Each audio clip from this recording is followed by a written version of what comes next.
제가 지금 이 부분을 신약 개론을 가르치는 과정에서 조금 그 내용을 터치를 하게 돼 있습니다. 그래서 이제 그거를 근거로 해가지고 여러 책들을 제가 참고로 보면서 정리를 했습니다. 정리를 했기 때문에 제가 이 부분에 뭐 성경의 그 정경화와 이쪽 부분을 논문을 쓴 것은 아니고요. 저는 이제 바울 로마서 8장 18절에서 27절을 가지고 바울의 종말론이라는 주제로다가 저는 박사학위 논문을 썼습니다. 그래서 로마서를 주 전공으로 가르치고 있고요. 바울 서신, 그리고 바울 신학, 뭐 과목을 많이 가르쳤습니다. 뭐 헬라어, 기초 헬라어도 가르치고, 뭐 요즘은 이제 신약 개론 가르치고 여러 가지 이제 과목들을 쭉 뭐 해왔는데요. 오늘 제가 여러분들에게 이 원고 내용을 쭉 읽어드리면서 내용을 같이 공부하고자 합니다. 첫 번째 제가 서론을 좀 보겠고요. 마지막 결론을 이제 말씀드리겠습니다만은, 본론에서는 성경의 정경화가 무엇인가 하는 부분을 좀 보고요. 특별히 이 구약 성경은 어떻게 정경화가 이루어졌는가, 그러면서 이 내용 가운데 70인역 번역하고 그 다음에 탈굼을 보도록 하겠습니다. 그 다음에 이어서 신약 성경은 어떻게 정경화가 이루어졌는가 하는 걸 보면서, 우선 신약 성경이 수집되는 그 집성 초기에 한 100년에서 150년 사이를 보고요. 두 번째로는 복음서들 및 사도행전이 어떻게, 그리고 공동서신과 요한계시록이 어떻게 집성됐는가 하는 것을 보겠습니다. 또 하나는 이제 주 150년에서 300년 사이에 신약 성경의 그 범위 논란에 대해서, 정경 범위의 논란에 대해서 한번 살펴보고요. 그 다음에 그 마지막 부분에서는 신약 성경 정경 결정을 촉진시킨 5가지 요인과, 그리고 정경성 인정의 3가지 요인이 무엇인가 하는 것까지를 보도록 하겠습니다. 그래서 성경의 정경화 부분을 쭉 보고요. 성경 번역의 약사를 잠깐 살펴보도록 하고, 그 다음에는 우리말 성경이, 우리 한글 성경이 어떻게 번역되어 우리에게 오게 되었는가 여기까지를 보도록 하겠습니다. 그리고 이제 결론 부분을 보도록 그렇게 하겠습니다. 그럼 먼저 이제 서론 부분을 간단하게 읽어나가겠습니다. 100여 년 전에 웨스코트라고 하는 이 학자가 성경의 정경화 역사에 대한 일반적 연구는 신약 개론에서 하나의 필수적인 부분을 차지한다, 이런 말을 했습니다. 이것은 신약에만 해당되지 않고 구약에도 동일하게 적용될 수 있을 것입니다. 이것은 오늘날 우리가 정경으로 사용하는 성경은 어떤 과정을 거쳐서 확정되었을까? 어떤 과정을 통해서 확정되었을까? 라고 하는 질문과 괴를 같이 한다고 말할 수가 있겠습니다. 이것의 학술적인 용어는 성경의 형성사 또는 성경의 정경화라고 하는데, 이 정경이라고 하는 이 말, 정경은 헬라어 카논에서 유래를 했는데, 카논은 히브리어로는 카네와 같은 말이 되겠습니다. 이 단어는 길이를 재는 갈대를 가리키는 것으로 기준, 규칙, 표준을 의미합니다. 정경화의 과제에는 그 당시 교회가 직면한 내부적 요인들과 관련됩니다만은, 또한 어떤 외부적인 압력이 최종 형태의 정경 확정에 영향을 주었다, 이렇게 보는 것입니다. 이러한 내외적인 요인들에 대해서 교회가 보호되려고 한다면은 거기에 합당한 기준을 제시해야만 하는 그런 상황이었다는 것이죠. 이러한 상황에서 초대교회가 이 직면한 그런 내외적 요인들은 무엇이었을까, 구체적으로 그것들을 살펴보겠습니다. 그리고 이러한 상황에서 초대교회가 취한 대책, 어떤 대책을 취했는가 하는 것을 보겠습니다. 지면상 시간상 정경화를 약사를 역사적으로 요약하려고 합니다. 아울러서 한글 성경 번역의 약사와 더 좋은 번역을 위해 오늘의 한국교회가 취할 태도를 결론에서 제시하고자 합니다. 두 번째 본론으로 들어가겠습니다. 성경의 정경화입니다. 초대 교회는 이미 그들이 가지고 있던 구약 성경과 예수님의 가르침과 구속사역에 관한 구전, 오랄 트레디션 얘기했습니다. 구전, 그리고 초대 교회 내 신자들을 통해서 하나님께로부터 직접 받은 계시 등에 의존해서 신앙을 유지했습니다. 초대교회가 처음부터 성서라는 책을 만들려고 의도한 바가 없었기에 성서라는 개념조차도 유대인들로부터 물려받았습니다. 그러니까 이 말은 초대교회는 유대교가 쓰고 있던 성경을 썼다, 이것이 이 말이 되겠습니다. 사실 유대인들은 오래전부터 성서 구약을 받들고 있었지만 예수 당시에는 구약 정경의 범위가 유대인 세계 어디서나 똑같지 않았습니다. 팔레스타인 본토 유대인들은 구약 정경으로 22개의 문헌들을 받아들였음에 반해서 헬라 영역에서 생활하던 해외 유대인들은 헬라어 성서를 읽게 되었는데, 이들의 정경 범위는 바로 유대인들이 그 팔레스타인에 쓰던 정경보다 훨씬 그 광범위하게 범위가 아주 넓게 그 정경 범위를 잡고 있었다는 겁니다. 이렇게 초대교회 신자들이 아직 정경으로 확정되지 않은 구약을 성경으로 가지고 있었을지라도 현재 우리가 가진 형태의 신약 성경은 단 한 권도 가지지 않았다. 그건 뭐 우리가 이해할 만하죠. 당시 아직 이제 정경이 확정되지 않았으니까요. 당시 유대교 경전인 구약을 인용할 적에는 히브리어 본보다는 70인역, 우리가 흔히 셉터진트라고 하는 70인역이라는 헬라어 번역본을 인용을 했고요.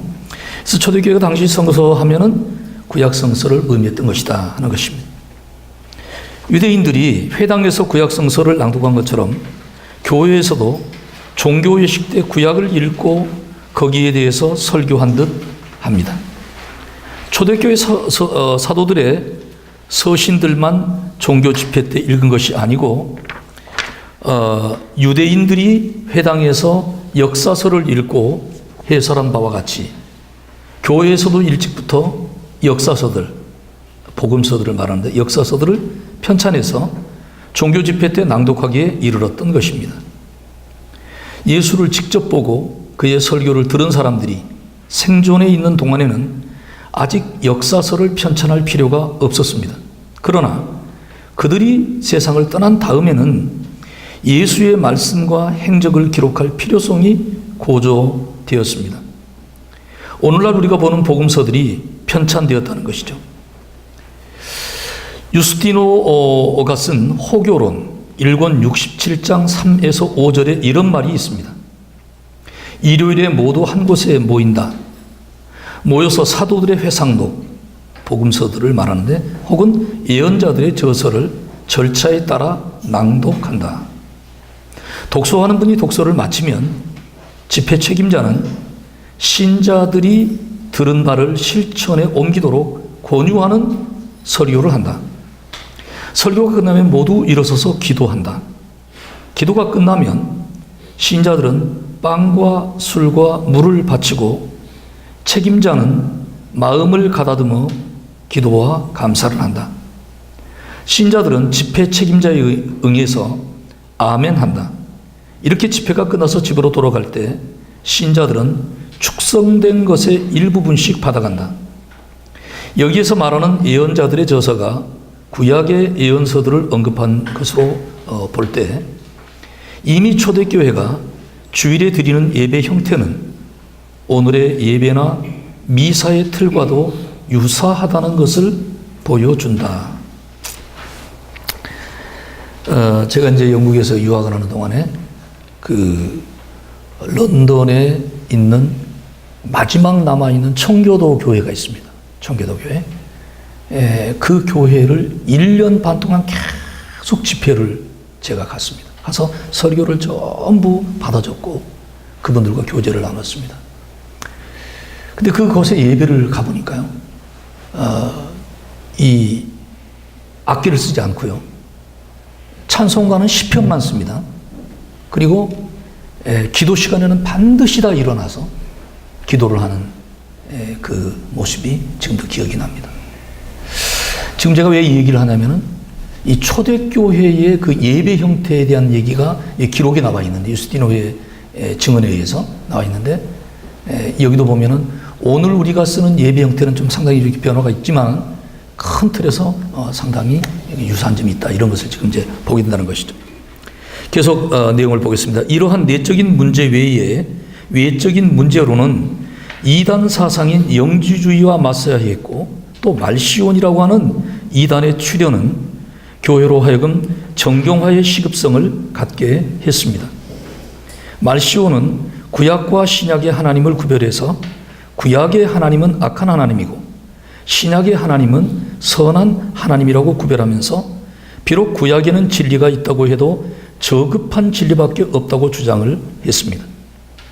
유대교나 초대교회 공이 이러한 말시온의 주장으로부터 구약 성서를 지켜야 할 필요에 직면했다는 것이죠.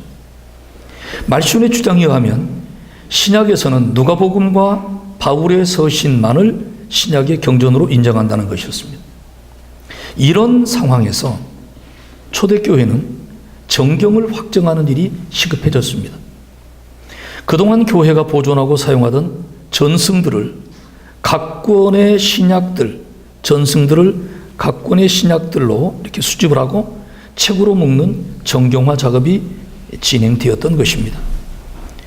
우선 우리는 구약과 신약의 순으로 정경화의 약사를 그러면 한번 살펴보기로 하겠습니다. 첫 번째, 구약의 정경화입니다. 구약 역사를 잠깐 보면 북왕국 이스라엘이 아수리의 포로로 잡혀간 사건과 남유다가 바벨론의 포로로 잡혀간 사건, 멸망 사건이죠. 그리고 주전 6세기와 5세기 포로 중 일부가 페르시아의 통치하에서 팔레스틴으로 귀향한 사건으로 우리가 요약을 해볼 수가 있습니다. 아주 최근에 이르기까지 지난 2세기 동안의 일반적인 의견은 구약이 히브리 정경의 세 구분에 따라 세 단계를 거쳐서 정경으로 인정됐다, 이런 견해가 지배적입니다. 일반적으로 얘기되고 있는 견해입니다. 이거를 다시 한번 보면 토라, 그래서 모세오경을 말하는데 주전 5세기경에 정경으로 인정되었고, 선지서는 주전 200년경에, 그리고 성문서는 주후 1세기경 얌야 혹은 야분의 공회에서 정경으로 채택되었다. 여기 지금 제가 각주를 달아서 이 부분을 좀 잠깐 얘기를 하고 뒤에도 얘기하겠습니다만은, 이 견해는 지금 많은 또 반대 의견에 직면하고 있습니다. 물론 이 이론에 대한 참 반론도 만만치는 않습니다. 얌야 공회에서의 구약 정경에 대한 논의나 채택에는 논란은 있으나 그리스도교에서 유대교 성서를 사용하는 것에 대응하여 일어난 것이지, 그리스도교가 시작되던 때 유대교의 완결된 정경의 영향에 대해 말하는 것은 옳지 않다는 것입니다. 유대교의 구약의 정경화는 1세기 말이 돼서야 90년경에 야분회에서의 사건을 말합니다. 그리스도교에서 유대교 성서를 사용하는 것에 대응하여 일어났다는 점을 잊지 말아야 한다.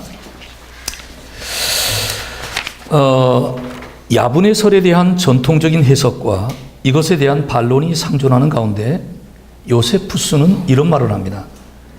많은 거룩한 책들을 가지고 있던 주변 종교들에 대항하여 1세기 유대교는 이미 완성된 정경을 가지고 있었다라고 강력하게 주장을 한다는 것입니다. 주전 458년 포로로 끌려간 이스라엘 백성은 에스라 선지자의 인솔로 2차 귀환길에 오르게 됩니다. 바로 이 시기에 에스라의 주도로 정경화가 진행된 것으로 보고 있는데, 에스라 주도의 히브리 성서의 두 번째 부분의 정경화 시기는 주전 3세기 이전으로 보고 있습니다. 예언서는 전기 예언서와 후기 예언서로 나뉘는데, 전기 예언서는 여호수아, 사사기, 사무엘, 열왕기와 그리고 후기 예언서는 이사야, 에레미야, 에스겔 12소 선지서로 나뉩니다. 그리고 유대교 경전의 세 번째 부분인 성문서의 정경화는 가장 마지막에 이루어졌습니다. 성문서로는 시가, 그 다음에 오축, 거기는 Five Scrolls인데 스카파졌습니다. 그 5권의 책을 말합니다.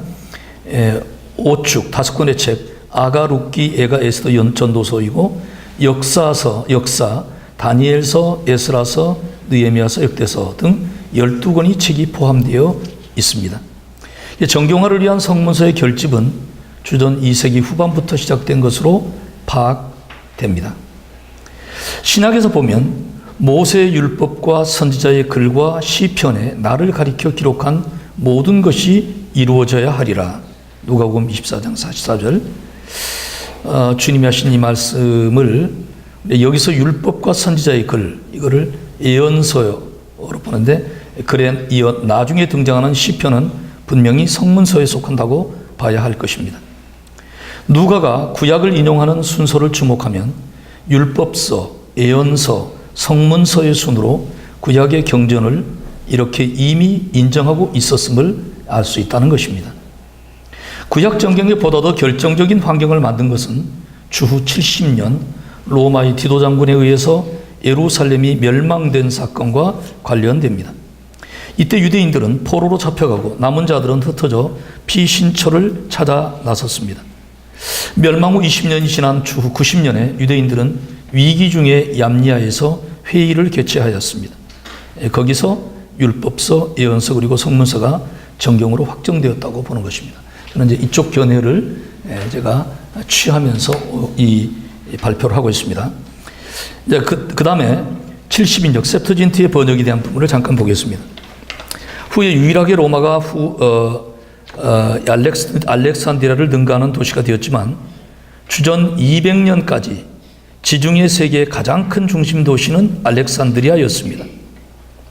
알렉산드리아에는 뮤주에게 봉헌된 아카데미가 있었는데 이 아카데미는 유명한 도서관과 박물관이 되어 알렉산드리아를 그리스 세계의 지적이며 영적인 중심으로 만드는 데 기여했습니다. 프톨레미 통치하에 있던 유대는 대제사장을 중심으로 하는 성전 통치 시대로부터 통치 시대로서 어느 정도 계속 자치를 유지했음이 분명합니다. 프텔레마이오스 왕조의 통치는 주로 트랜스 요르단의 무용도를 확보하는 것과 적극적인 조세 징수와 관련이 있었습니다. 요세푸스는 프톨레마이오스의 예루살렘 침략이 안식일에 이루어졌다고 묘사하고 그때 무려 12만 명이나 포로로 알렉산드리아로 끌려갔다고 합니다. 끌려간 유대인들은 프톨레마이오스의 아들 필라델푸스가 자유롭게 풀어줄 때까지 그곳에 잡혀 있었는데 지중해 전역에 두루 분산되었던 유대인들은 많은 번영을 누리게 되었다고 합니다. 요세푸스에 의하면 노예 해방을 필라델푸스 왕의 욕망과 연결시킵니다. 필라델푸스 왕은 유대인들의 율법서를 얻어서 헬라어로 번역한 뒤에 알렉산드리아에 있는 도서관에 두려는 욕망을 가졌기 때문이라는 것입니다. 예루살렘에 있던 대제사장인 아리스테아스는 율법서에 대한 요구가 있자 이집트에 있던 노예들을 풀어주고 이들에게도 시민권을 받게 하기 위해서 허락했다고 합니다. 전통, 필론, 모세 일생에 따르면 구약 성경은 프톨레마이오스 2세인 필라델푸스의 지배하에서 헬라어로 번역되었다는 겁니다. 이 전설에 의하면 필라델푸스는 70 또는 72명의 학자들에게 위임해서 히브리어 성경을 번역하게 했다고 합니다. 그리하여 70인역이라고 불렸습니다. 헬라어로는 70이라는 뜻이고 줄임말은 로마 숫자로 쓰기도 했습니다. 이 번역의 목적은 이집트에서 준비되었고 히브리어보다도 헬라어를 잘 이해하는 유대인들을 위해서 계획되었습니다. 이것은 알렉산더의 헬라어 프로그램이 성공한 것을 증명해 줍니다. 예수 그리스도 시대의 팔레스틴과 지중해 지역의 유대인들과 이방 개종자들은 이 70인역만 사용했다고 합니다. 그래서 초대 기독교인들의 성경은 70인역이라고 하는 겁니다. 이런 면에서 70인역이 초대 기독교를 이해하는 데 매우 중요합니다.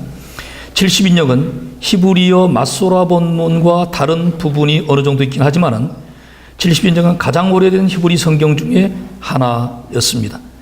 70인역에 대한 연구는 오늘날에도 학자들의 연구 분야에서 활기차게 계속 이어지고 있습니다.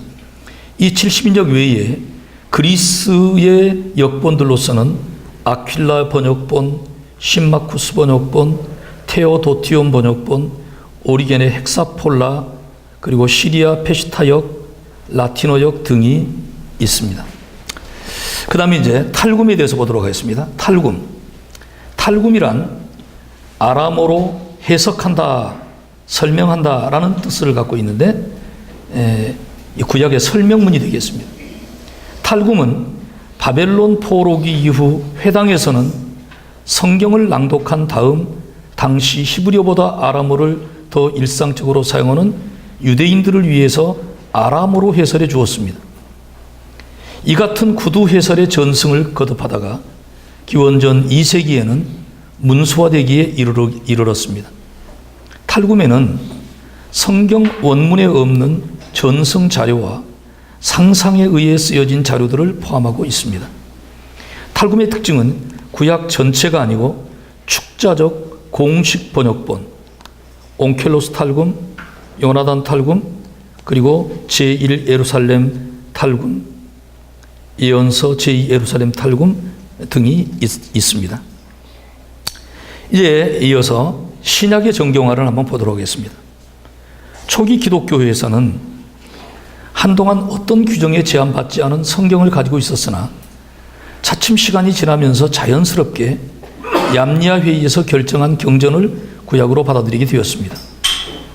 여기에서 주의할 점은 초대교회가 성경을 인용할 적에 거의 70인역에서 인용하고 있다는 것입니다.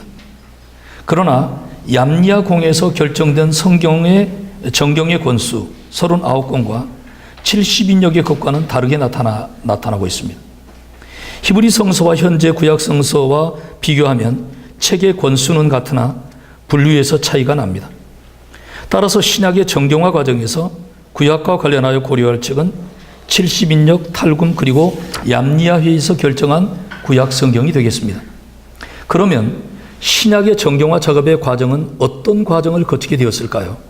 다음에 세 시대로 나누어서 살펴보겠습니다. 첫 번째, 주 100년에서 150년 사이, 이때 신약 성서가 초기에 집성된 그런 기간으로 보고 있는 것이죠.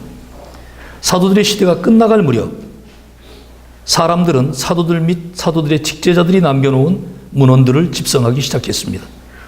신약 성서는 세 부분으로 분류되었는데 바울 서신, 복음서들, 공동 서신 및 요한 계시록이었습니다. 여기서 바울 서신을 맨 먼저 내놓는 것은 바울 서신이 가장 먼저 쓰여졌다. 복음서들의 그 어떤 것보다도 바울 서신에 쓰여진 그 맨 마지막에 쓰여진 것이 더 먼저 쓰여졌다. 이러한 그 바울 학계의 연구 결과 때문입니다. 로마 주교 클레멘스는 주후 95, 96년에 그가 고린도 교회에 쓴 서신에 로마서, 고린도전서, 히브리서를 인용하고 있습니다. 이러한 신뢰는 주후 95년, 96년 이전에 바울 서신과 히브리서가 이미 존재했음에 대한 방증이 되겠습니다. 신약성서의 연대를 신약성서의 내용을 가지고 만들어 보면 기원전 약 6에서 4년 예수님의 탄생이 있습니다. 기원 후 30 또는 33년 예수님의 죽음과 부활이 있습니다. 기원 후 50년대에서 60년대 초 바울 서신이 기록되었고요. 기원 후 60년대 후반에서 90년대 중엽 복음서와 사도행전, 기원 후 90년대 요한 서신과 요한계시록으로 이렇게 수집되었음을 분류하고 있습니다. 그러나 오늘날 바울학계에서는 바울 서신의 13권이 주 48년부터 60년 후반까지 다 기록됐다는 것을 주장하고 있습니다. 이것은 바울 서신 중에서 갈라디아서가 최초로 쓰였다는 것을 가정하는 설로서 소위 남갈라디아서를 받아들였을 때 연대 계산에 의한 것입니다. 바울학계에서는 바울 서신의 가장 늦은 것이라도 복음서보다는 다 먼저 쓰여졌다고 주장하지만 이것이 공동체 안에서 회람되어 낭독되었을지라도 아직은 정경으로 확정되지 못한 상태였습니다. 다음에 이제 복음서와 사도행전 부분을 봅니다. 150년경 로마 교회 신자였던 유스티노 순교자는 그에 대해서 호교론 1권 66장 3절에서 말하기를 사도들의 회상록을 예배 때 구약 예언서들과 함께 낭독했다고 했습니다. 복음들, 즉 복음의 복수형, 이 복음들이란 용어가 호교론 1장 61권 61장 및 67장에서 교회 사상 처음으로 사용됐다고 합니다. 그가 복음의 복수형을 사용한 사실은 유스티노 때의 복음이 서적을 지시하게 되었다는 증거입니다. 그 이전에는 복음은 책을 가리키는 것이 아니라 복된 소식, 즉 그리스도의 가르침을 뜻했습니다. 또한 복음의 복수형은 유스티노가 여러 가지 복음서를 알고 있었다는 사실을 뜻하는데 그의 저서를 훑어보면 사복음서가 모두 인용되고 있습니다. 이것은 100년에서 150년 사이에 한 지방 교회에서 한 가지 복음을 사용하던 단계를 넘어서 여러 복음을 동시에 정전으로 받아들여 사용하게 되었다는 결론이 나오게 되는 것입니다. 그래서 사도행전을 교회에서 성서로 취급했는지는 알 수 없으나 이미 있었던 것은 의심할 여지가 없습니다. 다음에는 공동서신과 요한계시록입니다. 공동서신은 집성이 제일 늦게 시작되었다. 공동서신 가운데 제일 먼저 정경 취급을 받은 것은 베드로전서, 요한일서, 유다서였습니다. 그 반면에 추후 200년 이전에 야고보서 및 베드로후서를 성서로 취급했는지 사료가 남아있지 않기 때문에 알 수가 없습니다. 서방교회에서는 적어도 2세기 중엽부터 계시록을 성서로 취급을 했고요. 벌써 신약 성서 집성 초기부터 신약의 문헌들을 성서라고 불렀으니 이것은 곧 신약의 문헌들을 구약처럼 존중했다는 뜻이 되겠습니다. 다음에 신약 정경의 범위 논란입니다. 이것은 주후 150년에서 300년 사이에 논란이 되었던 내용들을 요약한 것입니다. 추후 2세기 정경 문제를 둘러싸고 등장한 대표적인 이단 사상으로 그노시스와 말시온의 주장과 몬타너스 주의가 있었다고 앞에서 잠깐 언급한 적이 있습니다. 전자는 신약 정경의 범위를 광범위하게 취급했던 반면 말시온은 그 범위를 너무 축소시켜 버렸습니다. 그노시스 신봉자들은 천지 창조를 무시하고 세상을 경멸했던 것입니다. 그러니 지극히 고상한 그리스도가 참된 인간으로서 이 천한 세상에 탄생했다는 것은 그노시스에 의하면 어불성설이었습니다. 그리스도는 정말 인간으로 탄생한 것이 아니라 다만 인간처럼 둔갑해서 나타난 환상에 불과하다고 주장했습니다. 세상은 추잡한 것이니 가능한 한 세상을 멀리하고 추잡한 세상과 관계를 갖지 말 것을 역설했습니다. 이것은 초기 교회의 중대한 도전이 아닐 수 없었습니다.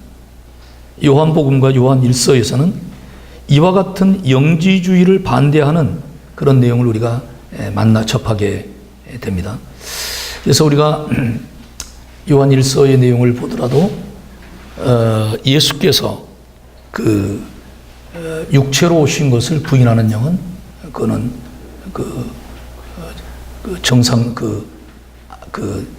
정상적인 영이 아니다. 근데 그 그노시스를 말하는 거죠. 예수께서 육체로 오셨다는 겁니다. 그래서 참 인간이시고 참 하나님이심에 대한 그러한 신앙의 고백으로 주장으로 영지주의를 대체하는 내용들을 우리가 많이 읽어볼 수가 있습니다. 또 소아시아의 신앙가였던 마르시오는 열정적인 신앙이 지나쳐서 영지주의에 빠짐으로 초대교회에 큰 위협과 자극을 주었습니다. 영지주의자들은 물질적인 세계를 창조한 구약의 하나님을 배격하고 그리스도가 계시한 하나님과 구별하였습니다. 이러한 입장에서 마르시오는 구약의 하나님을 배격하고 그리스도가 계시한 하나님과 구별했던 것입니다. 이런 맥락에서 마르시오는 구약 성경과 또한 구약 성경과 관련된 초대교회 문서들을 배격했습니다. 그러면 그가 인정하는 신앙의 표준이 되는 책들이란 바울 서신 10개,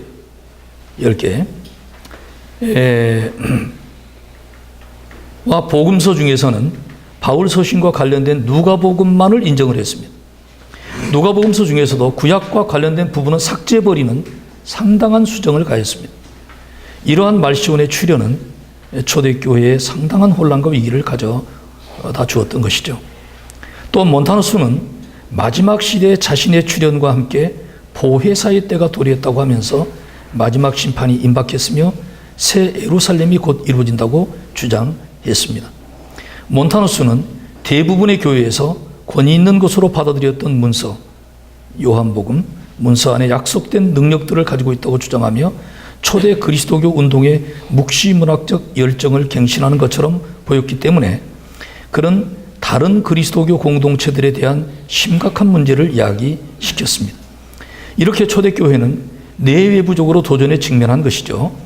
시간적으로는 좀 더 앞서게 되겠지만 내부적으로는 사도들이 점점 죽어가는 상황에서 교회 공동체를 지탱하려면 그들의 구전의 가르침이 기록되어서 보다 구체적으로 실천할 필요에 직면했던 것입니다. 따라서 말시온의 주장에 대하여 초대교회 지도자들은 대책을 마련해야 했습니다. 왜 말시온의 주장이 문제인지를 내놓아야 했으며 도리어 초대교회는 왜 그가 주장하는 책만이 아닌지를 또한 제시해야 했습니다. 이것이 정경화를 진전시킨, 촉진시킨 주요 요인이었다. 내적, 외적 요인을 보았습니다. 주 150년부터 300년까지 정경의 발전 과정을 고찰함에 있어서 다음의 참고 문헌들이 있습니다. 1934년 이집트에서 특수한 복음서의 단편을 내용으로 한 파피루스가 발견되었습니다. 이 파피루스는 2세기 중엽에 쓰여진 것인데 그 소유자의 이름을 따라서 파피루스 에게르톤 2호라고 부릅니다. 주후 188년 7월 17일 카르타고 주재 로마 제국 집정관이 누미디아 지방 실리움에서 체포된 신자 12명을 판결해서 사형에 처한 일이 있는데 재판정에서 이 신자들은 말하기를 우리 교회에서 사용하는 책들, 그것은 구약 및 신약의 복음서들을 말하는데 책들과 경건한 바울 서신들을 상자에 모셔왔노라 라고 하는 이러한 그 증언이 기록된 것을 보게 됩니다. 이 문헌의 그 기록을 통해서 주 188년에는 벌써 신약 성서는 복음서와 바울 서신으로 구성되었음을 알게 해주는 것입니다. 무라토리 경전 목록은 중요합니다. 이것은 제일 오래된 경전 목록으로 이태리 수서 연구가 무라토리가 밀라노 소재 암브로시오 도서관에서 발견해서 1740년에 인쇄를 해가지고 발표를 한 것입니다. 이 문헌의 처음 부분과 마지막 부분이 손상되어서 중간 부분만 전해오다가 오기에 학계에서는 무라토리 단편이라고 부르기도 합니다. 2세기 타티아는 디아테사론이라는 종합복음서를 편찬을 하게 됩니다. 리옹의 주교 이레네오는 그에 져서 신약 각서를 다음과 같이 나열하고 있습니다.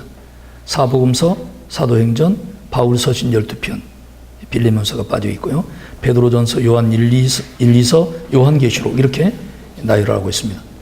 이집트 지방 교회의 경전 형성 과정을 연구함에 있어서 알렉산드리아 교부 출신 클레멘스의 증언이 중요합니다. 그가 사용한 성서의 각서는 다음과 같습니다. 사복음서, 사도행전, 바울서신 14권, 이 14권은 이게 히브리서가 들어간 수치입니다. 베드로전서, 요한 1, 2서, 유다서, 요한계시록, 그 외에 12사도의 가로침, 베드로 묵시록, 로마의 주교 클레멘스 1서, 바르나바서, 헤르마스 목자, 이집신들의 복음, 히브리 복음 등등이 여기 추가되어 있습니다. 주 300년경에는 오늘날 우리들이 사용하는 신약 각서의 대부분이 의의 없이 경전으로 간주되었습니다. 그러니까 300년경에는 이제 거의 이렇게 정리가 된 겁니다. 당시에 가장 논란의 대상이 되었던 것은 공동서신들이었습니다. 동방교의 경우 최소한도 알렉산드리아 교회에서 아타나시우스는 주 367년에 제30부차 부활절 서신을 통하여 오늘날과 정확하게 일치하는 정경 목록을 제시했습니다. 그런데 북아프리카의 히포 레기우스 공유회에서 신약 27권과 일치하는 신약 성경을 확정했습니다. 그리고 5세기 동로마 지역에서도 요한계시록과 일반 서신들을 받아들이게 되었습니다. 지금까지 논의된 내용들을 바탕으로 신약의 정경을 촉진시킨 요인과 정경으로 결정하는 데 주요 기준들이 무엇이었는가를 살펴볼 차례입니다. 저는 가이슬러와 닉스의 그 견해를 통해서 신약 성경 정경의 결정을 촉진시킨 5가지 요인을 살펴보겠습니다. 첫 번째, 신약 성경 각본들은 그 자체가 예언적이고 본질적으로 가치가 있으며 보존할 가치도 있다. 이랬을 때 신약 성경 정경으로 결정해야 할 수 있는 그런 요건을 가지고 있는 것이다, 이렇게 보는 거죠. 두 번째, 사도들의 가르침과 일치하는 기록들을 교회에서 읽히기 위해서 신약 성경 각본을 구성할 필요가 있었고, 이 과정에서 신약 성경 정경이 선택되었다는 것입니다. 세 번째, 선교적인 확장의 요인으로 2세기 초반부터 성경이 시리아와 라틴어로 번역되기 시작했기 때문에 신약 성경 정경을 결정해야만 번역할 성경 각본들을 정할 수가 있었습니다. 네 번째, 박해 때문이었다는 것입니다. 303년 디오클레티아노스의 칙령에 의해서 기독교에 관계된 모든 책들이 불태워졌습니다. 이때 신자들은 어떤 책이 정경이고 따라서 보존하기에 가장 가치가 있는 것인지 선택하도록 요구받았습니다. 마지막으로 말시온 이단의 출현이 가장 큰 요인이었다는 것입니다. 그렇다면 정경을 결정하는데 어떤 기준이 있었을까? 그 작품이 공동체 안에서 예배 시에 공개적으로 읽히던 것이었느냐 아니냐, 이게 중요한 기준이었다는 것이고요. 교부들이 인용했냐 안 했냐, 또 그것이 사도적인 기본을 가진 것이었냐 아니었냐, 이것이 정경을 결정하는 주요한 요소였고, 또 정경을 결정하는 중요한 요소는 저자의 문제가 아니라 내용이었다는 것입니다.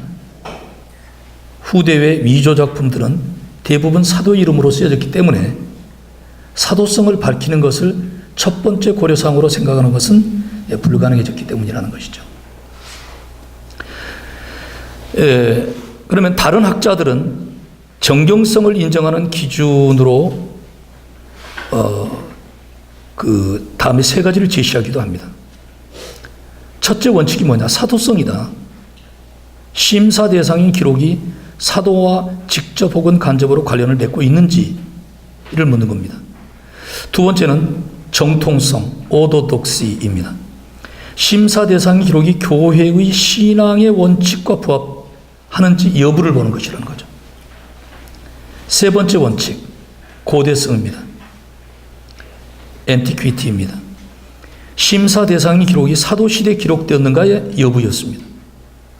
이러한 기준에서 시사하는 것은 이 문서가 예수와 예수의 교회와 어떤 연관성을 갖고 있는지를 근본적으로 묻는 것이었습니다. 예수의 사도인가? 사도들에 의해서 시작된 교회의 신앙의 원칙에 부합하는가? 그것이 사도시대에 기록된 것인가? 이런 것들을 묻는 것입니다. 이런 것들은 교회의 신앙 공동체가 철저히 머리이신 예수의 교회의 신앙과 삶을 위한 것인지를 묻고 있다는 점에서 성경은 예수 그리스도의 책이고 성경은 교회를 위한 책이라는 것을 알 수가 있습니다. 교회와 성경은 뗄래야 뗄 수 없는 관계에 있다는 것이죠. 우리가 지금 손에 들고 있는 정경이 확정되기까지 얼마나 많은 시간 동안에 교회는 신앙과 직접적인 연관이 있는 성경을 지키기 위해서 애썼는가를 새삼 느끼지 않을 수가 없습니다. 문제는 정경화가 이루어졌다고 하더라도 그것의 필사의 과정에서는 여러 가지로 문제가 발생할 수 있다는 것이고, 원본이 없는, 우리가 그 성경의 그 원문이 지금 없습니다. 없는 상태에서 진정 무엇이 원본에 가까운지를 결정하는 일이 쉽지 않기 때문에 이제 여기서 우리에게 사본학의 필요가 대두되는 것입니다. 자, 이제 성경이 교회를 위한 교회의 신앙을 지켜주고 세워주고 그 신자들의 삶의 기준을 마련해주는 교회의 책으로서 어떻게 역사 속에서 이렇게 정경으로 확정됐는가 하는 것을 이제 보았습니다. 대학에서 신학도들을 이렇게 가르치고 또 학문적 연구를 진행을 하면서 지금 우리가 갖고 있는 문제가 도대체 뭔가 보니까 학문이라고 하는 이런 이름 하에 성경의 권위가 매우 지금 공격당하고 손상당하고 있고, 그렇기 때문에 학생들은 잘못된 성경 교육에 의해서, 지금 성경관에 의해서 하나님의 말씀의 권위를 사실상은 인정하지 않거나 잘 못 믿거나 절반만 믿거나 이거는 편집됐거나 베꼈었거나 이러면서 성경 자체의 권위를 제대로 인정하지 못하는 많은 학생들이 지금 나오고 있다는 겁니다. 지금 전반적인 한국 신학 교육이 지금 그렇습니다. 근데 제가 이것은 정말로 사단의 철저한 공격에 우리가 지금 노출되어 있고 속고 있는 것이다, 이렇게 보는 겁니다.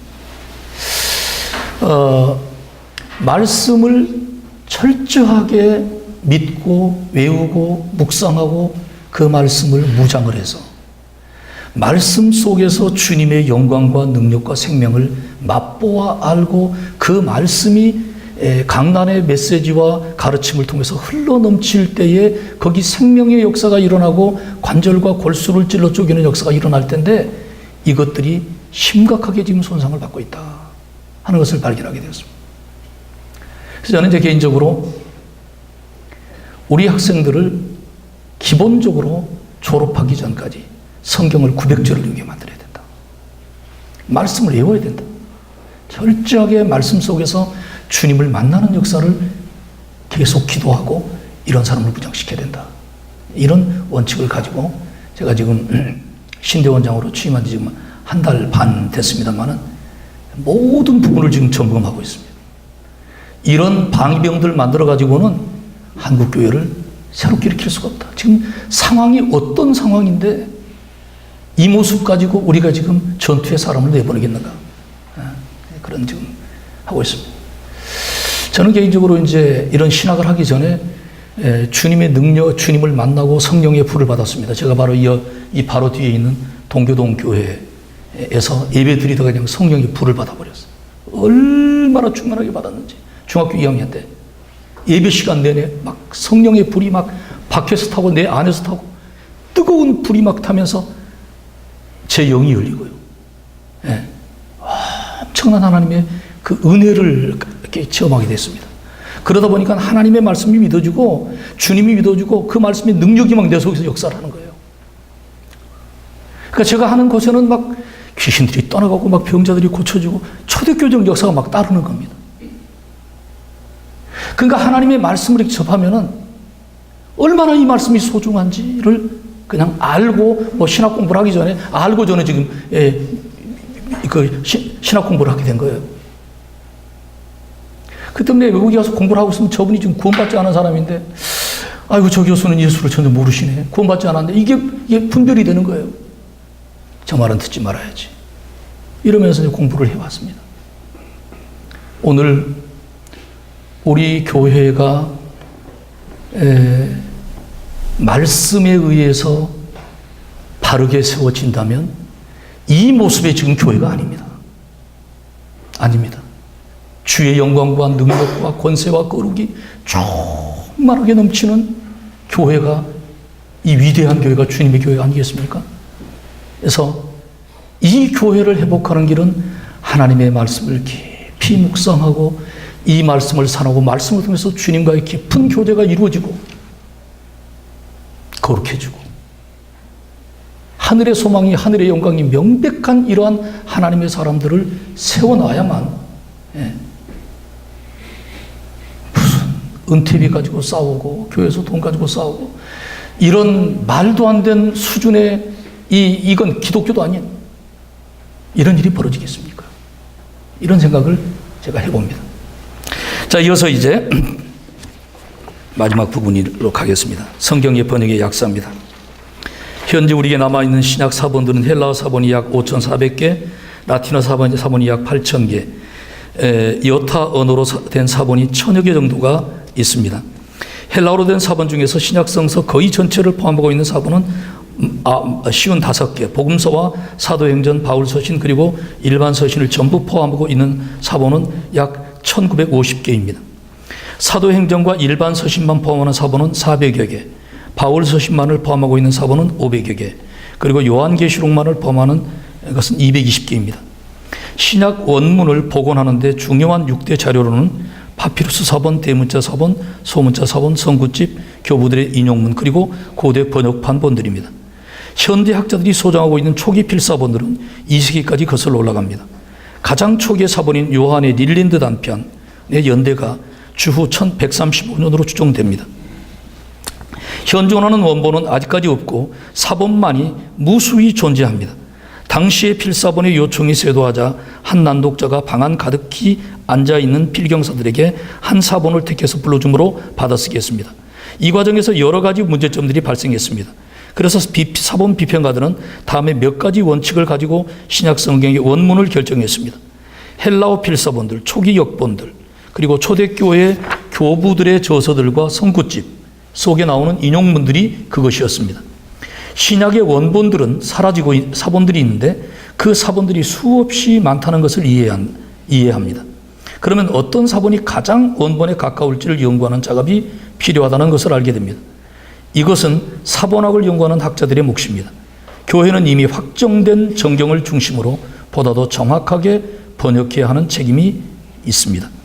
이렇게 오랜 과정을 걸쳐서 확정된 정경이 어떤 경로로 번역되어서 오늘의 우리 손안에 있게 되었을까?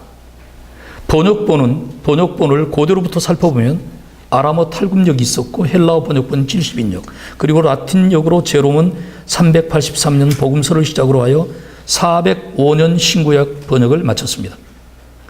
불가타라고 불리는 제롬의 라틴어 역본은 이후 중세 1000년 동안 서구 세계에서 공인성서로 그 권위를 인정받았습니다.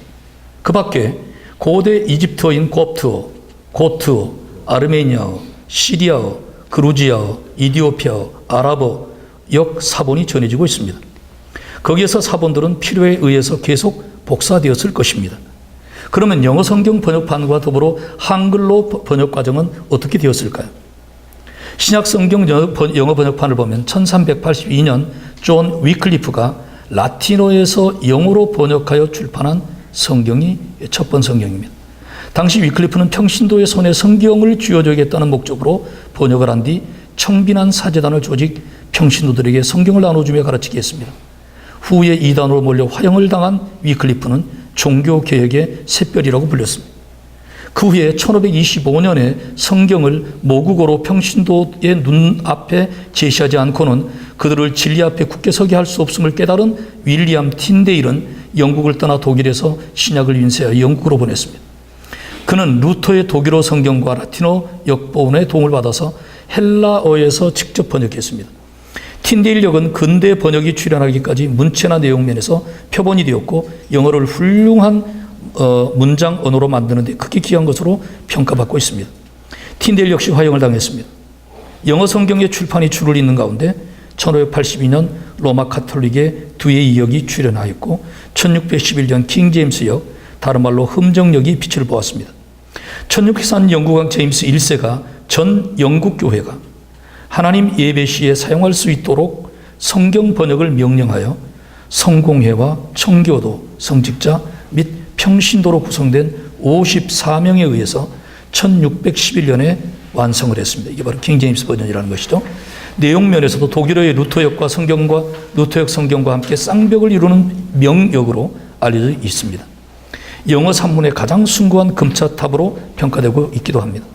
그러나 그때만 해도 신약의 가장 초기에 가장 훌륭한 필사본들이 아직 발견되지 않은 상태인데다가 그 그 후 수세기 동안 신약에 사용된 헬라어에 관한 학문적인 지식이 더 큰 발전을 보게 되었습니다. 지난 100년 동안에 발견된 수없이 많은 파피루스들에 대한 연구가 큰 공헌을 하게 되었고 결과적으로 최근에 들어와서 수많은 번역판들이 쏟아져 나오게 되었습니다. 예를 들자면 1870년 영국에서 신교가 초계파적 개혁 작업에 착수하여 1881년에 신약이 출판되었는데 영미 양국에서 천해 300만 부가 팔렸고 4년 후에 구약마저 발견되었습니다. 이것이 더 잉글리시 리바이스드 버전입니다. 1901년에 미국에서 이것을 일부 수정한 The American Standard 버전이 출판되었습니다. 그 후로 The Revised Standard 버전이 1946년에, 그 다음에 The New English Bible이 1961년에, The New American Standard Bible이 1963년에, The Jerusalem Bible이 1966년에, 그리고 1966년에 Today's English 버전이 같은 해에 또 나왔고요. New International 버전, 우리가 NIV라고 지금 많이 쓰고 있는 이 영어 성경이 1978년에 나오게 되었습니다. 이 밖에도 개인적인 사역들이 많이 나와 있습니다. 이제 한글 성경 번역을 잠깐 보도록 하겠습니다. 이러한 역사의 흐름 속에서 성경을 우리말로 번역한 사람은 1873년에 스코틀랜드 연합 장로교회 선교사 로스로 보고 있습니다. 로스는 중국 심양에서 서상륜, 이응찬, 백흥준과 함께 한문 성경을 한글로 번역했습니다. 이렇게 누가복음 번역을 마친 후 한글 활자를 일본에서 만들어다가 3,000부를 출판했습니다. 이때가 1883년이었습니다. 누가복음과 요한복음의 번역을 마친 노수 선교사는 같은 선교회에서 파송된 맥킨타이어 목사와 합력해서 신약 전체를 번역했습니다. 번역 1887년 예수 성경교서라는 이름으로 신약 성경 전부를 번역 완료했습니다. 1898년에 피터즈 목사가 시편 중 중요한 부분들을 발췌 번역해서 시편 찰료라는 이름으로 출판하였는데 이것이 구약 성경 번역의 효시라고 합니다. 1900년 5월에 신약전서가 완역되었고요. 1937년 개혁성이 나타나기까지 신약전서 개혁과 결정본인, 공인본이 이제 사용되었습니다. 1910년에는 동양선교, 오늘의 기독교 대한 선결교회 되겠습니다. 동양선교회 선교사 카우만이 역시 공인역본, 신약전서를 간행했는데 이것은 전도자들에게 큰 도움을 주었고 한글 관주성경의 효시가 되었습니다. 구약성경은 1910년 4월 2일 완역되어 1911년 신약성경과 함께 성경전서로 합본 간행되었습니다. 그리하여 한국 개신교 선교가 이루어진 이래 25년 만에 신구약 성경 전부가 한글로 번역되게 되었습니다. 그런데 1957년 7월부터 서울에 있는 중견신학자들로 구성된 복음 동지회에서 성경 번역의 필요성을 느끼고 우선 마태복음 번역에 착수를 했습니다. 1961년 1월 25일에 마태복음이 완역되었습니다. 이에 자극받은 성서공회는 성경 번역 사업은 성서공회가 주관해야 한다는 신념에서 1960년 9월부터 새번역 사업을 주도적으로 착수를 했습니다. 그래서 1977년 부활절날 공동번역 성서라는 이름으로 가톨릭 외경을 포함해서 초판이 출판되었습니다. 그 후 개혁성경과 개혁개정성경이 출판되게 됩니다. 그런데 대한예수교 장로회 합동 측이 2011년 한국교회 앞에 한글 개혁개정성경이 오류가 많아서 한글 개혁성경을 그대로 쓰기로 하였다라는 발표를 하게 됩니다. 그 이유는 1938년 초판을 발행한 이후 1952년에 한글 맞춤법에 따른 현대 한글로 수정되었다가 1957년 사실상 최종판으로 발행되기 시작해 지금까지 한국교회가 써오던 개혁판이 번역상 문제점이 많다며 이를 시정 발행된 개혁개정판이 오히려 심각한 오류가 많아서 종전의 성경을 그대로 쓰겠다라고 발표를 한 것이었다는 것입니다. 지금 한국교회는 이처럼 개혁 성경 번역과 개혁개정 성경 번역을 두고 논란 가운데 있습니다. 그리고 또 하나의 논란은 킹 제임스 버전을 중심으로 한 번역의 중요성을 주장하는 측과 여기에 반대하는 측의 견해가 있기도 합니다. 이것도 연구조사에서 공정한 답을 줘야 할 것입니다. 마지막 결론입니다. 제가 앞서 잠깐 얘기한 것처럼 제가 청교도 또 신앙을 유지하고 있는 영국의 청교도 교회에 열심히 참석을 했고요. 제 자신이 개인적으로 청교도 신앙을 배우고 또 그렇게 살아야 되겠다고 해서 열심히 다녔습니다. 유학을 다니고 있는 장로교 목사님들을 제가 차에 태우고 가서 우리 말씀 듣자고. 근데 몇 번 모시고 가면은 바빠서들 못 오시더라고요. 그래서 성결교회 출신 그 유학생이 열심히 장로교, 청교도 교회 가가지고 인정을 받아가지고요.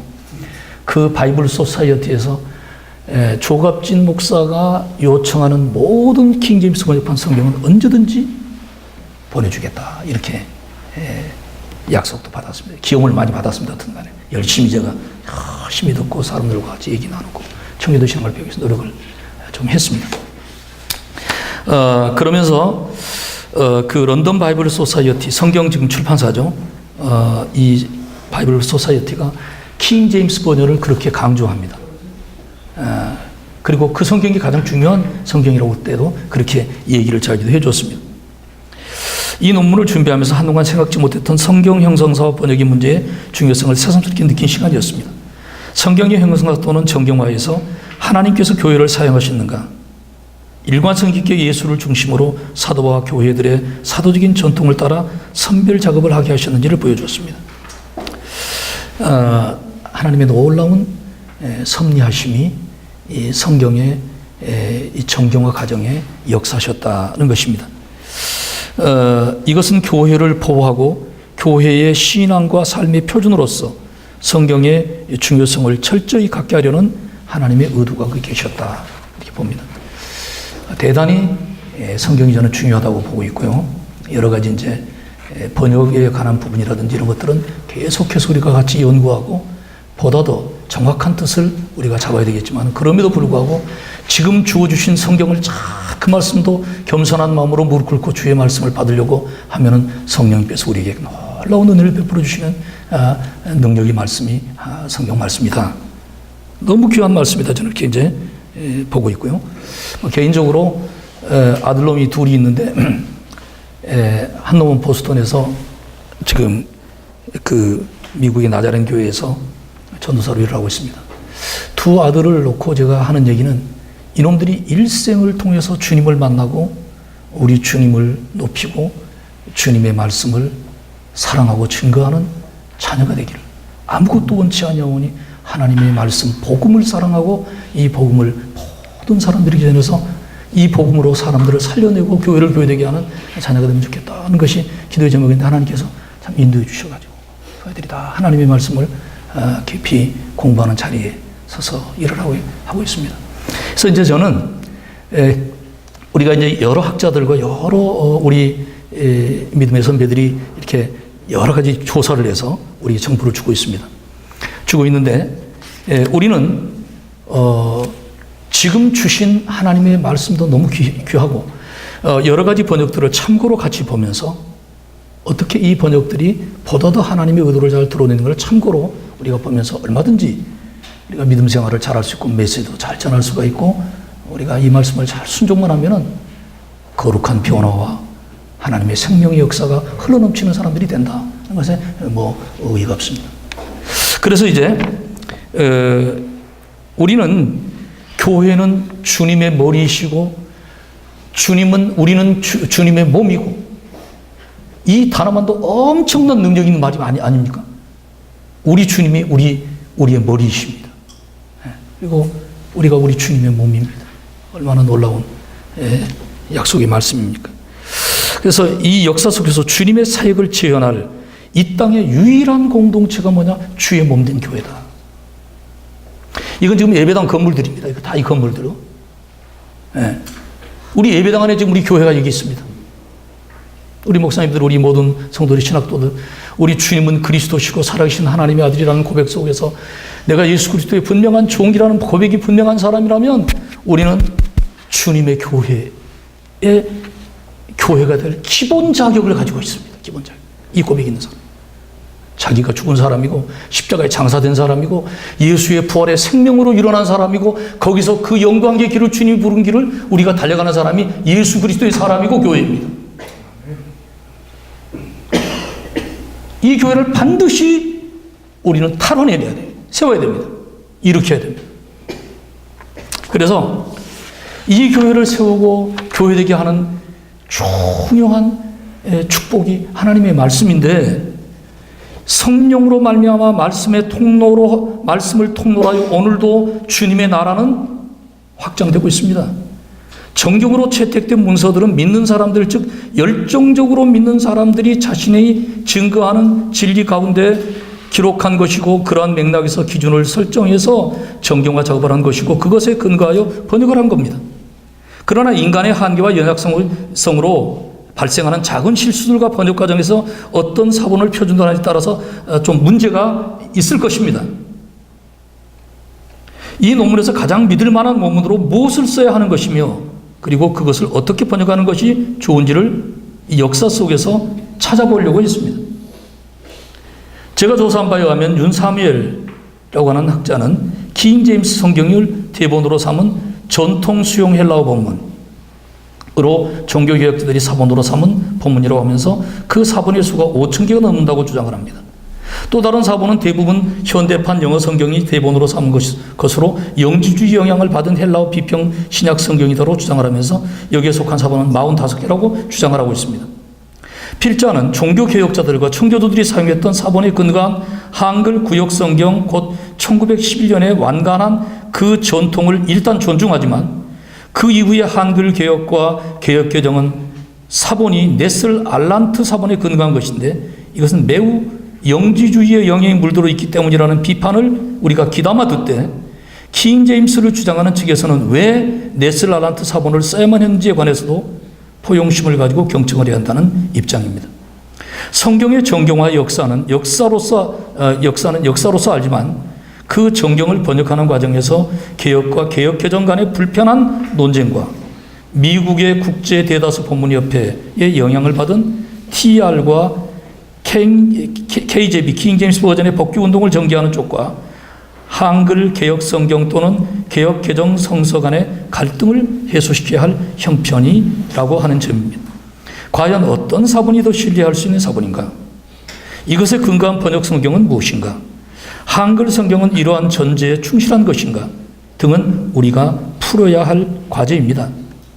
내년에 종교개혁 500주년을 맞이하면서 그래도 더 신뢰할 수 있는 성경 번역이 어떤 것인지를 개혁과 개혁 개정으로부터 보다 심도 있게 다뤄야 할 시기를 맞고 있다고 봅니다.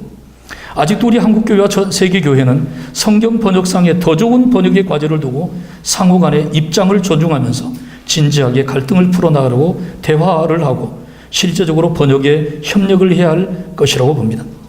진지하게 번역관계 당사자들과 성서학자들이 모여서 문제가 된다고 말하고 있는 규절들을 쭉 펴놓고, 그것이 과연 왜 문제가 되는 것이고 어떻게 하는 것이 우리 교회를 세우는데 더 유익한 것인가 하는 것들을 한번 우리가 종교개혁 500주년을 맞이하면서 이러한 이 모임을 좀 가져서 목사님들도 다 오시고 학자도 다 모여서 그러한 모임도 한번 가져볼 필요가 있습니다. 우선 우리가 하나님의 말씀을 더 잘 이해하고 하나님을 더 사랑하고 하나님의 나라를 위해서 우리가 충성스럽게 일하기 위한 길을 모색하는 길 중에 하나다, 이렇게 보는 것이죠. 제가 앞에서 말씀드린 것처럼 저는 로마서 8장 가지고 바울의 종말론으로 학위 논문을 쓴 사람입니다. 그렇기 때문에 전 신학학자 그룹에 들어와 있는데 제가 맡고 있는 부분은 바울 서신 쪽이 제 주전공이 되겠습니다. 그러나 신약 개론을 가르치다 보면은 요 내용이 앞에 조금 소개가 되고 있습니다. 모든 신약 개론 속에서. 그래서 제가 그쪽을 지금 가르치고 있기 때문에 부족한 사람이 우리 김 박사님 그 열정을 제가 보면서 저렇게 귀한 조지신학자가 계시는가, 참 귀한 분이시다, 이런 생각을 갖게 되고, 제가 조금이라도 도움이 된다면 좀 같이 협력해 드려야 되겠다. 그래서 그냥 겁 없이 제가 이 부분을 제가 이렇게 그 신약학자가 하나 지금 들어간 거거든요. 그래서 이거를 오늘 부족하지만 이렇게 발표를 마치도록 그렇게 하겠습니다. 이렇게 경청해 주셔서 감사드리고요. 혹시 김 박사님, 제가 이제 이렇게 맞추고 제가 앉으면 됩니까? 저는 뭐. 예, 질문만 있으면. 혹시 뭐 질문 있으시면 제가 아는 부분만 말씀드릴 테니까요. 예, 예 목사님 말씀하세요. 강의 은혜롭게 잘 들었습니다. 이제 마지막 부분에 윤사무엘 예. 그분이 이제 글을 이용하시면서 예. 말씀하셨는데 일반적으로 타나크의 공인본은 마소라 텍스트 보고 그리고 시약 성경의 공인본을 네슬레 아난트판으로 보지 않습니까? 그렇게 저도 공부해 왔고요. 예. 그 윤사일 박사도 이게 연신원 출신이고, 저도 연신원 출신이고요. 우리도 다 그 본문 가지고 원어를 다 우리 감동하고 그랬습니다. 예. 그 윤사무엘은 우리 주장 오늘 저는 사실 대단히 생소하게 듣고 있거든요. 그리고 보문비평이랑 사본학을 하는 사람들은 제가 알고 있기로는 네슬레 아난트판을 아주 기본판으로 보는 거를 일치하고 있는 걸로 알고 있는데. 그래서 이제 지금 사본학을 분들하고 얘기를 나눠봤습니다. 지금 이쪽 부분에서 그런 얘기를 하는데 어떻게 보느냐. 그랬더니 그분들의 하는 얘기는 뭐냐면은 지금 킹제임스 번역 쪽에서 하는 얘기를 자기들은 수용할 수가 없다. 이제 이런 식으로 얘기를 합니다. 그러나 이쪽에 킹제임스 번역을 선호하고 있는 지금 학회들이 미국에서도 활발하게 진행되고 있습니다. 근데 그 사람들은 이쪽 사람들이 지금 그 번역본을 쓴 게 문제다라는 것은 자기들 또 이론을 가지고 얘기를 해요. 제가 양쪽 얘기를 영국에서 다 들어봤어요. 그래서 제가 하는 얘기는 뭐냐면은 이 두 진영이 서로가 그렇게만 주장하지 말고 같이 모여가지고서 왜 그런지를 정확하게 좀 정리하면 좋겠다. 제가 이제 그 얘기를 지금 여기서 제시를 한 겁니다. 어떻든 여러분이 아시다시피 킹제임스 번역을 보게 되면은 예컨대 로마서 8장 1절 같은 경우도 지금 킹제임스 번역에서는 우리가 갖고 있지 않은 성경 내용이 더 나옵니다.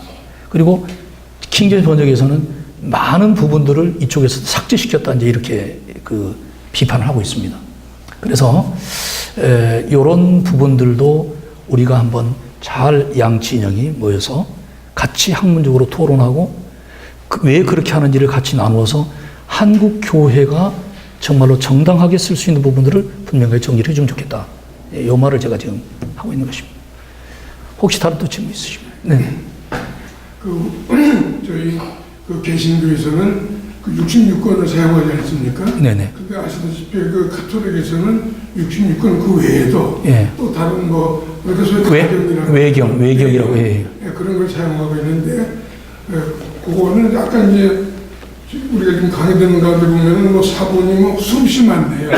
그러니까 그분들이 쓰는 그 외경이라고 하는 것도 우리가 그런 의미에서 보면은 무조건 반대만 할 수가 있겠나 하는 걸 제가 여쭤보고요. 네. 또 한 가지는 몰몬교들이 사용하는 몰몬교 말입니다. 네네. 몰몬교 사람들의 얘기를 들어보면은 예수님께서 당시에 유대 팔레스타인만 왔다 가시는 것이 아니라 그 남미에도 다녀가셨다고 하면서 거기에서 12 사도들을 택하시고 요새로 말하면 그 말씀을 썼다는 것이죠. 그러면서 그걸 보여주면서 역사적으로 볼 때 그 몰몬교나 신약성경이 쓰여지는 그 시대, 예수님께서 오셔서 복음을 전한 시대가 역사적으로 보면은 거의 같은 시대다 이렇게 주장하는 그런 설도 있어요. 그리고 또 이 세 번째 질문은 우리 지금 한글 개혁과 개혁 개정 이거에 대해서 지금 우리가 저희 평신도들이 많은 아주 혼선을 가져다 주고 있습니다. 네네. 그리고 끝으로 지난번에 성소공회 주관으로 덕수궁 돌담에 있는 정동교회에서 네. 우리 한국 성서 발간 기념 대회를 가진 적이 있어요. 제가 정확한 기억을 못합니다만은 우리 한글 성경이 최초로 나올 때 영국의 성소공회의 도움을 받아가지고 우리 한글 성경을 발간했다고 그렇게 있다고 저도 이제 그 당시에 누가복음 같은 그렇게 쪽복음으로 나온 거 저도 집에 제가 가지고 있습니다. 성경을. 예. 대충 좀 말씀을 좀 그 부분은 지금 금방 제가 이 10페이지에서 한글 성경 번역에서 지금 말씀하신 대로 영국 스코틀랜드 연합장로교의 선교사 로스가 이제 이렇게 주도적으로 해서 중국에서 이렇게 번역을 해가지고 한글로 번역을 해가지고 누가복음의 번역을 마친 것이 이제 그 일본에 가서 출판해가지고 마친 한 3점을 출판했는데 누가복음과 요한복음의 번역을 마친 노 선교사는 같은 선교에 파송된 맥킨타이어 목사와 협력해서 신약 전체 번역을 1887년에 그 예수 성경교서라고 하는 이름으로 신약 성경 전부를 번역하려고 했다라고 제가 지금 발표를 했기 때문에 그 내용은 이제 답이 되고요. 그다음에 이제 끝에서 두 번째 그 지금 몰몬교에 대해 그 경에 대한 얘기가 나왔는데 그는 이제 명백히 고려할 가치가 전혀 없기 때문에 그 부분은 그냥 그분들이 그냥 주장하는 것이다라고 더 이상 논의하지 마시고요. 들을 것도 없습니다. 들을 것도 없고 뭐 연구하기 위해서 학자들이 한번 쭉 살펴볼 수는 있겠지만은 그건 들어볼 가치가 없기 때문에 그건 이제 이렇게 할 수가 없고요. 그다음에 이제 끝에서 두 번째 한 주장이 뭐였었죠? 지금 그 앞에서 첫 번째, 두 번째 두 개를 하셨는데 지금 외경에 관한 부분입니다. 1977년경에 이제 그 외경을 포함한 그 성경 번역을 이제 했다고 아까 한국 번역사에 얘기를 했습니다. 그때 당시 저도 대학원에서 공부하고 있을 때 저도 그 책을 사서 내용도 봤습니다. 그래서 외경에 관한 부분은 그냥 참고로 이렇게 볼 뿐입니다. 그러나 우리에게 주신 66권의 이 말씀은 하나님께서 우리에게 주신 정경이기 때문에 이 정경의 말씀을 그대로 잘 믿고 신앙생활 잘하면 나머지는 그냥 참고로 보는 거예요. 참고서적으로 보는 것처럼 한번 보는 것 뿐입니다. 그렇게 하시면 되고요. 첫 번째 질문이 뭐였죠?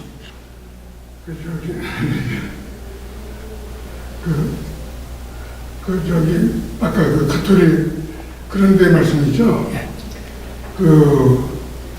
제가 이렇게 뭐 우리 한국의 유명한 목사님들이나 신학하신 분들이 쓴 책을 이렇게 보면은요, 그 성경에 없는 우리가 66권에 없는 그것이 그 가경에서는 들어있더라고 하는 그런 이야기들을 가끔 이제 인용을 할 때가 있죠.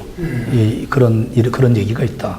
그러니까 그거는 예를 들어서 우리가 뭐 고전에서 무슨 얘기를 잠깐 인용해서 설교하는데 이런 얘기를 이용해서 복음을 전하는데 이렇게 활용하잖아요.